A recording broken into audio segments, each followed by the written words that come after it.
I will never forget that night. It started like any other, but it ended with screams echoing through the walls of my own home. I came back early from a business trip, excited to surprise my daughter Lily. She was only 9, full of life, her laughter the only thing that kept me grounded after her mother passed away. The flight landed earlier than expected, and I didn't tell anyone I was coming. I thought it would be a sweet surprise, but when I stepped into the house, something felt wrong. The lights were dim, and there was a strange silence in the air. A silence that didn't belong in a home with a child. I placed my luggage by the door and started walking down the hall when I heard it. A faint whimper. My heart froze. It was Lily's voice.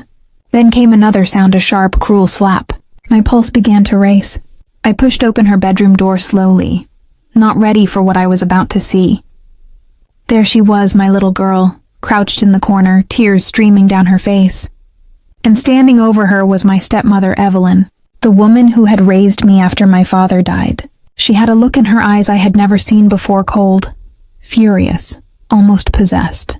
She was shouting at Lily, calling her useless, slapping her again, accusing her of spilling juice on her dress. I froze in disbelief for a split second before anger surged through every vein in my body. "What the hell are you doing?" I roared, storming into the room. Evelyn jumped, turning toward me with shock. "You weren't supposed to be home yet," she stammered, her hand still raised midair. I rushed to Lily, pulling her into my arms. She clung to me, trembling like a leaf. "Daddy, I didn't mean to. I just spilled," she sobbed, but I hushed her, my chest burning with rage and confusion. "You touched my daughter?" I said through clenched teeth, glaring at Evelyn. She stepped back, suddenly looking small and defensive. "You don't understand, she's lying. She disrespected me," but I could see through her trembling act. My father's old words echoed in my mind. Evelyn hides her cruelty behind kindness. And now, I was seeing that darkness with my own eyes. My hands were shaking as I held Lily close, her sobs muffled against my chest, while Evelyn stood there, trying to regain her composure. The woman who once pretended to be a gentle caretaker now looked like a stranger, her eyes darting nervously as if calculating her next lie. "You've got it all wrong, Daniel," she said in a trembling voice that was suddenly soft, almost pleading. "I didn't mean to hurt her. I was just trying to teach her respect." I turned to her slowly, my anger barely contained.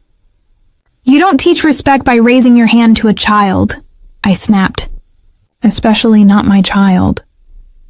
She flinched at the sharpness in my tone, but quickly masked it with fake tears. "You've changed since your wife died," she said, her voice breaking. "You think everyone's out to get you. I've done nothing but help raise that girl while you're off chasing your work and your wealth." Her words hit me like shards of glass because deep down, I knew there was some truth to it. I had buried myself in business trips trying to escape the grief, trying to forget the loneliness that swallowed the house after my wife passed. But that didn't give her the right to hurt my daughter. I stood up, carrying Lily out of the room, ignoring Evelyn's sobbing excuses behind me. "Daddy, please don't leave me with her again," Lily whispered through her tears, and those words broke me completely.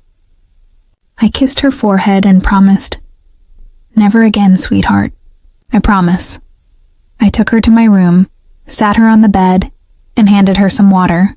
She was trembling, and I could see faint red marks on her cheek. The sight made my stomach twist in pain and fury. "Did she ever do this before?" I asked softly, my voice barely holding together. Lily hesitated, then nodded slowly.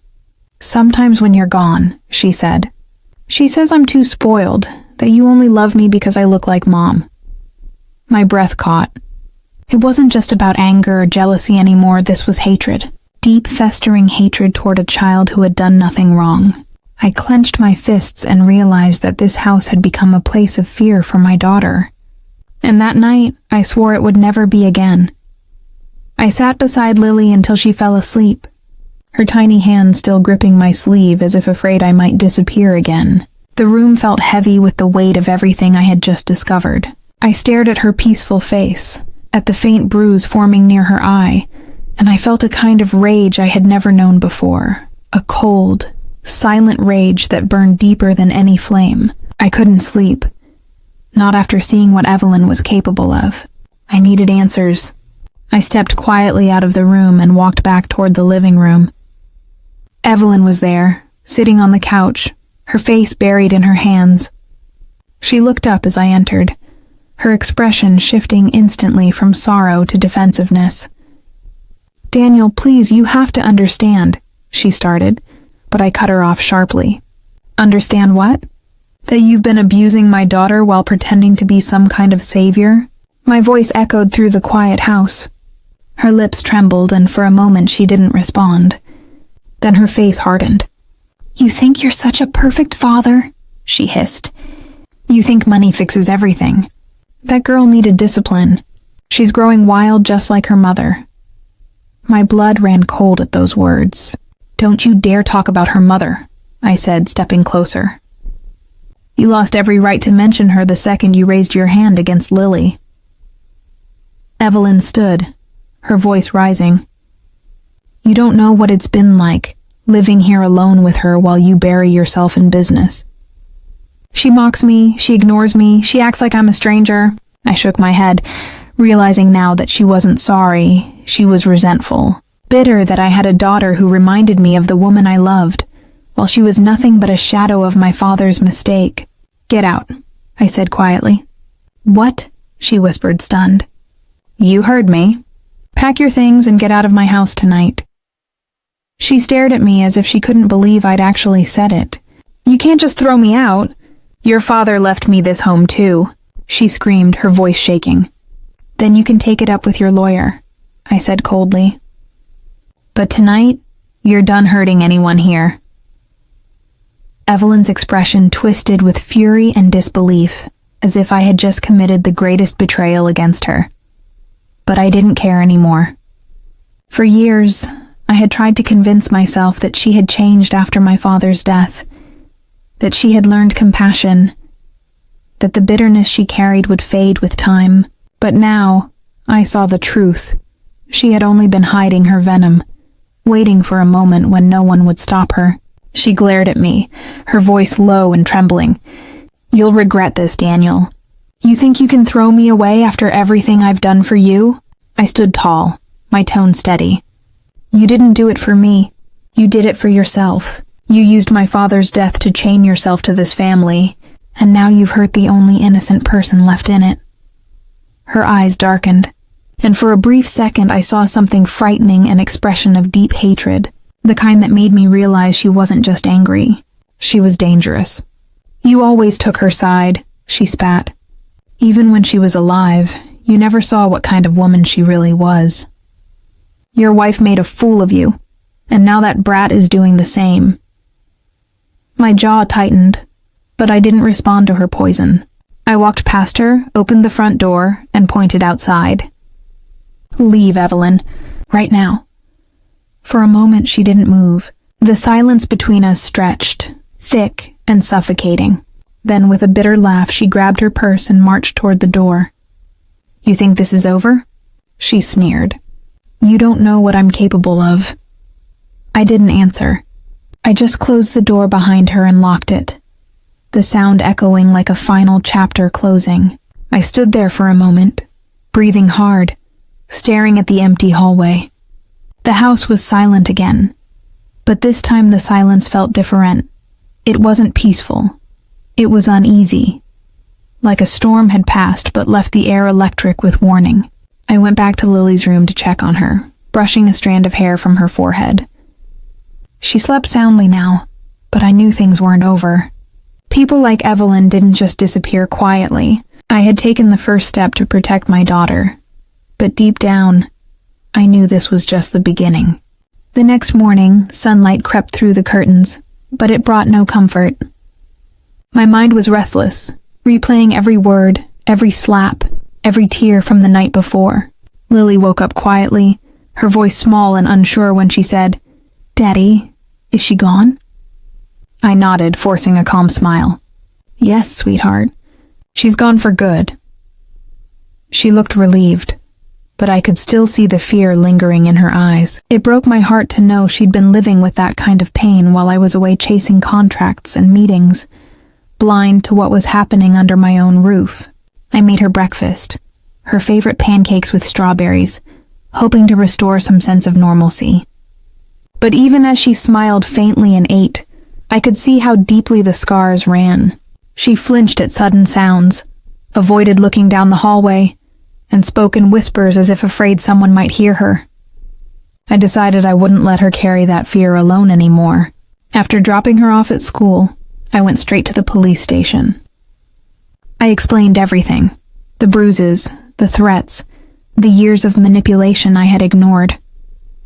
The officer listened carefully and filed a report. "You did the right thing, sir," he said, but the words didn't feel like a victory.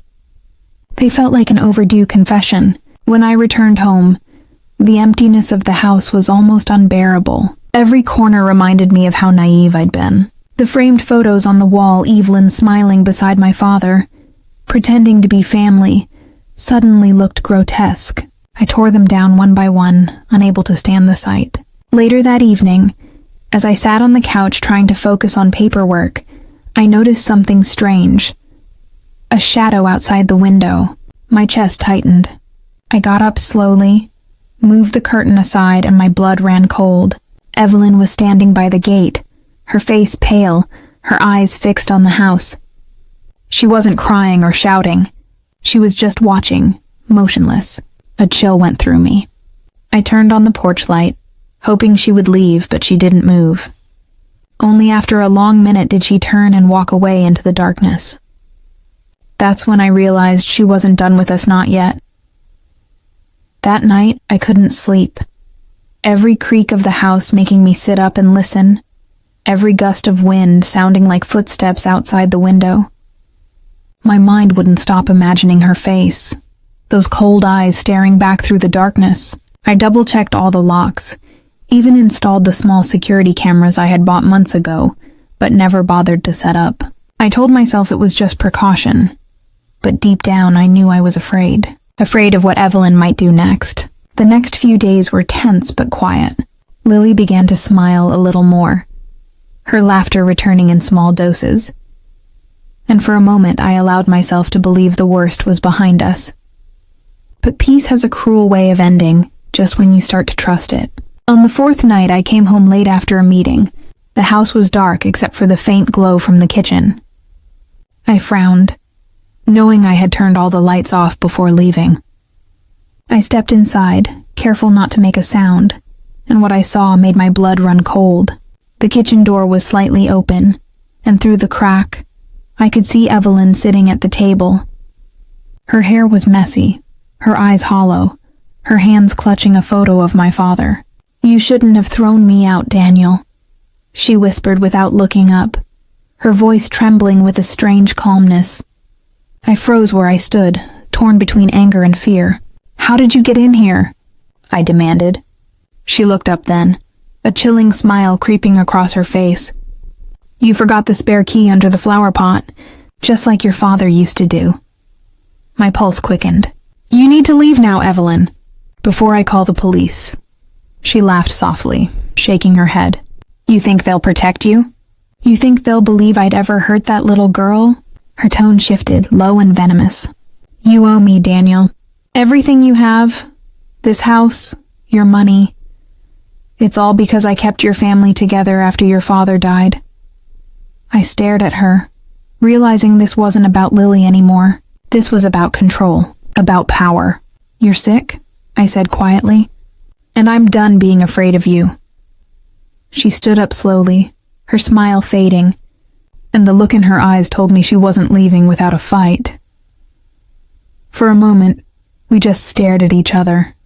The silence between us stretching so thin it felt like the whole house might crack under it. Evelyn's chest rose and fell with quick, sharp breaths, her fingers still gripping that old photo of my father as if it gave her strength. "You were nothing before me," she hissed. "Your father spoiled you, and after he died, I was the one who kept everything from falling apart.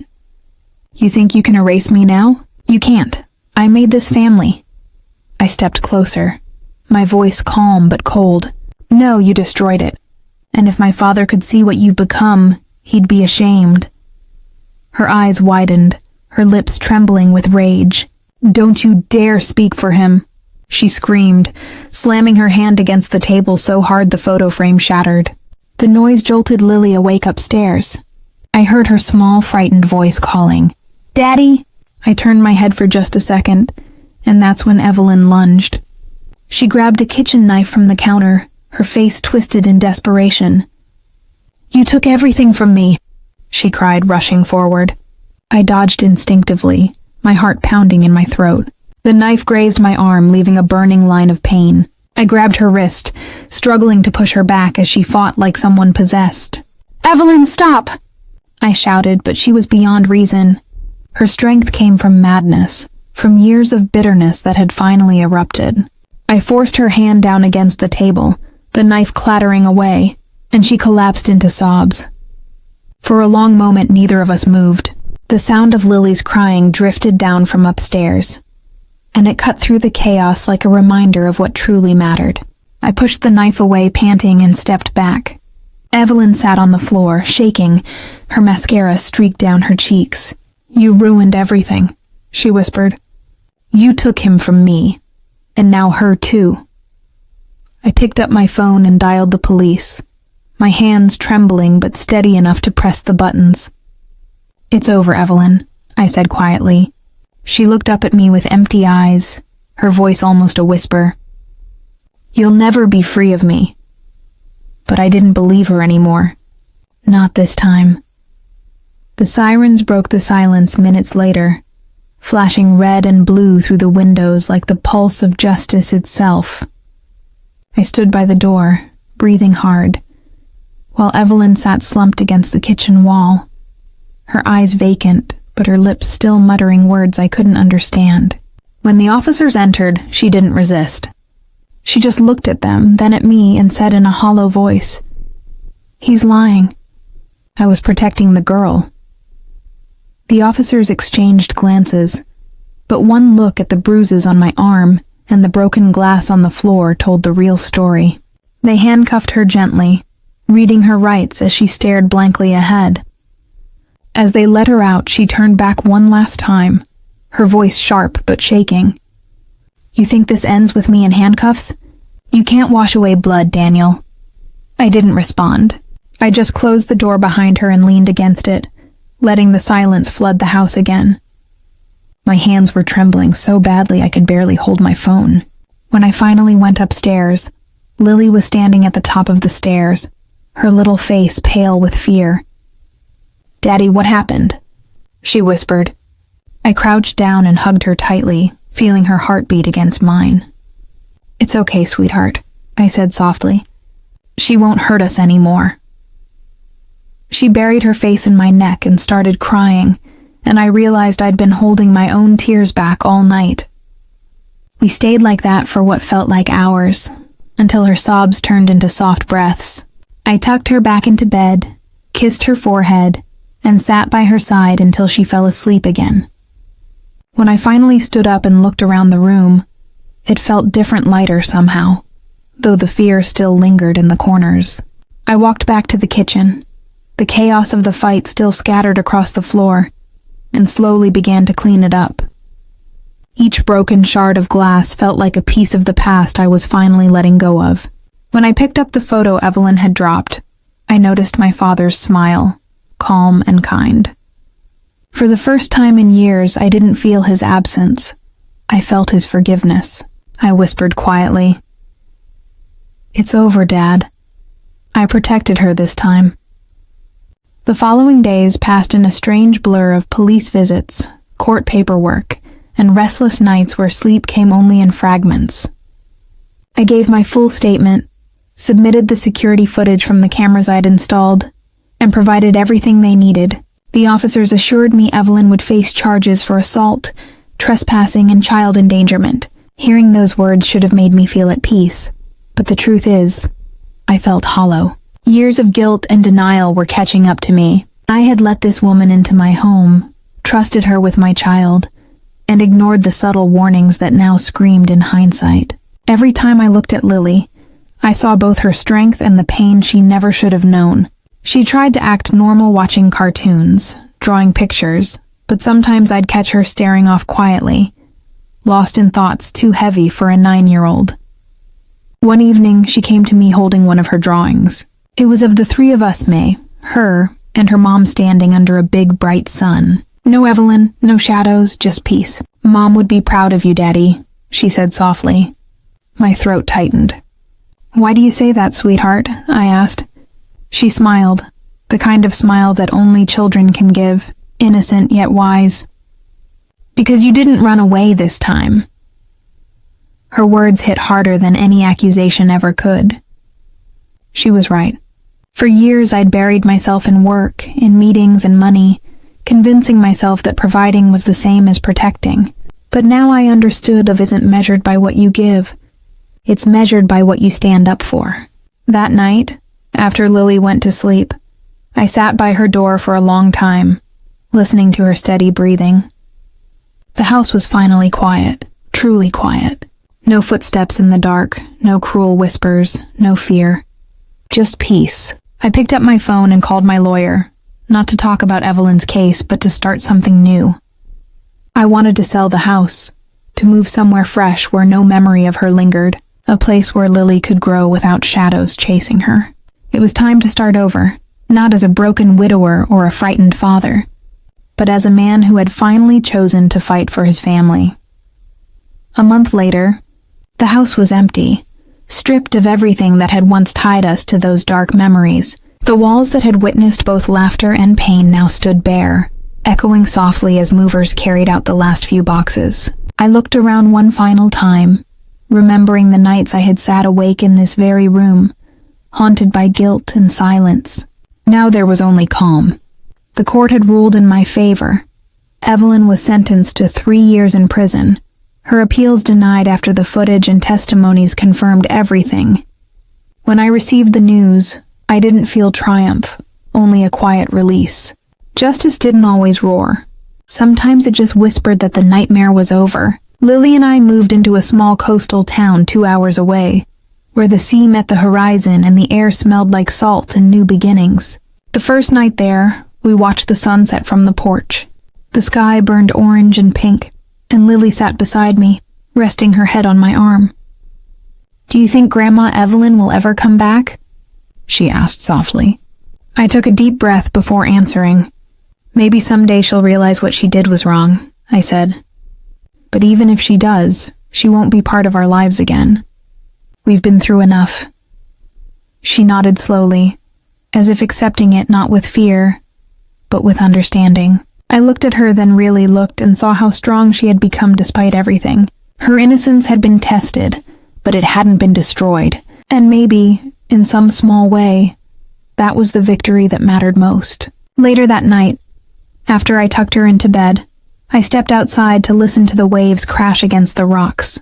For the first time in years, I didn't feel the weight of regret pressing on my chest. I had faced the darkness, and somehow, we had both come out stronger. I closed my eyes and whispered a quiet prayer, not for revenge, not for anger, but for peace.